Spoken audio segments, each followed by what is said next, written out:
Assalamualaikum warahmatullahi wabarakatuh. Saya Fikran Mumtaz Aldino dari 11 TKJ 3 ingin membuat presentasi tugas sejarah.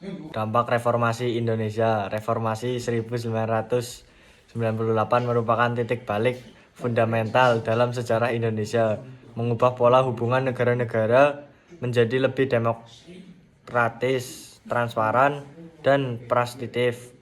Era ini menandai berakhirnya pemerintah otoriter baru dan memulai transisi menuju sistem demokrasi yang mengutamakan kebebasan, hak asasi manusia, serta rotasi kekuasaan secara damai.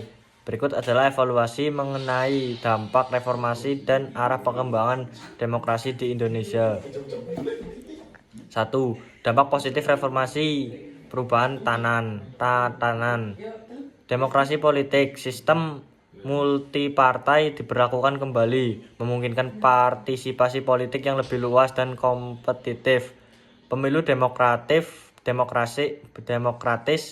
pemilihan umum termasuk pemilihan langsung kepala daerah, pilkada, menjadi mekanisme utama pengisian jabatan publik. Kebebasan berpendapat dan pers, hilangnya pembungkaman pers dan kebebasan berekspresi yang lebih tinggi yang sebelumnya sangat dibatasi pada masa Orde Baru. Amandemen konstitusi dilakukannya amandemen UUD 1945 untuk membatasi kekuasaan eksekutif, memperkuat legislatif, dan menegaskan penjaminan HAM, desentralisasi otonomi daerah, pemindahan wewenang dari pusat ke daerah untuk mendorong pembangunan yang lebih merata dan responsif terhadap kebutuhan lokal. 2.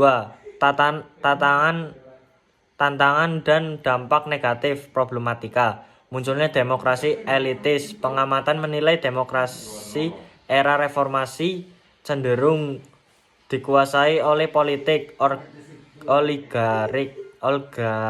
oligarki, di mana subsidasi demokrasi untuk kesejahteraan rakyat belum sepenuhnya terwujud.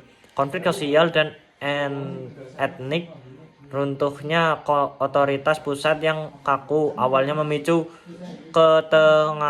ketegangan horizontal dan konflik etnik agama di beberapa daerah. Masalah ekonomi dan KKN. Meskipun sistem politik berubah, korupsi, kolusi, dan nepotisme KKN masih menjadi tatanan besar serta dampak kritis ekonomi 1998 yang membutuhkan waktu lama untuk pulih. Reorientasi identitas, kesulitan dalam merumuskan bentuk demokrasi Pancasila yang benar-benar stabil dan sesuai dengan nilai budaya Indonesia. Arah perkembangan demokrasi saat ini. Demokrasi prosedural versus substantif. Saat ini demokrasi Indonesia dinilai masih kuat dalam prosedur pemilu berjalan rutin, namun masih berjuang dalam kualitas substansial, kualitas kebijakan, penegakan hukum, partisipasi publik, partisipasi masyarakat dalam pemilu tinggi, namun masih perlu diimbangi dengan kebebasan sipil yang sehat. Tantangan hukum dan kelembagaan, fokus utama kini adalah meningkatkan efektivitas, efisien, dan keadilan dalam sistem peradilan serta lembaga negara. Kesimpulan, reformasi telah berhasil membuka pintu kebebasan dan mengubah Indonesia menjadi negara demokratis, namun arah perkembangan demokrasi ke depan masih menghadapi tantangan besar, khususnya dalam menjamin demokrasi substantif yang tidak hanya prosedural tetapi juga menghasilkan keadilan sosial dan kesejahteraan ekonomi.